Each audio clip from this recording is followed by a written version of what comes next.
ঝিনাইদহের হরিণাকুণ্ড উপজেলাতে পানিতে ডুবে 2 বছরের এক শিশুর মৃত্যুর ঘটনা ঘটেছে। উপজেলার তাহেরহুদা ইউনিয়নের তাহেরহুদা গ্রামে বৃহস্পতিবার সকাল 8টা 30 মিনিটে বাড়ির পাশে থাকা পুকুরের পাশে খেলতে গিয়ে সবার আড়ালে পুকুরের পানিতে ডুবে এই দুর্ঘটনা ঘটে। পরবর্তীতে তাকে খেলার সাথীরা দেখতে পেয়ে বাড়িতে ছুটে এসে সংবাদ দেয়। খেলার সহপাঠীদের কথা শুনে স্বজনরা পুকুর থেকে তার মৃত লাশ উদ্ধার করেন। খোঁজ নিয়ে জানা গেছে, পার্শ্ববর্তী উপজেলা আলমডাঙ্গার জামজামি ইউনিয়নের সরপাড়া গ্রামের প্রবাসী হৃদয় হোসেনের শিশুপুত্র শাহরিয়ার আল সাদিক মায়ের সাথে নানা বাড়িতে থাকেন।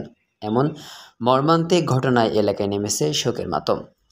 শিশুটির মাতা সাথী খাতুন জানান, আমার পুত্র শাহরিয়ার আল সাদিক পুকুরের পানিতে ডুবে মারা গেছে। এ বিষয়ে আমাদের কারোর উপর কোনো সন্দেহ নেই। আমার কোলের মানিককে এভাবে হারাতে হবে আমি কখনোই মেনে নিতে পারছি না।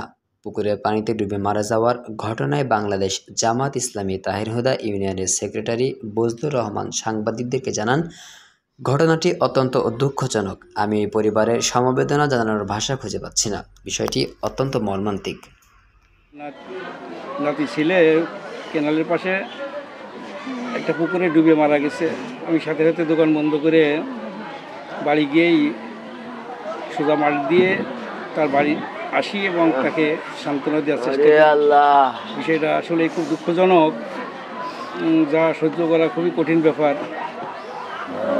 আমি সবাইকে ধৈর্য ধারণ করার জন্য বলি এবং আল্লাহর কাছে কামনা করি যাতে করে তারা এই শোক পাঠান দিয়ে এই ময়দানে টিকে থাকতে পারে। আল্লাহ আমাদের সবাইকে তৌফিক দান করুন। আমিন।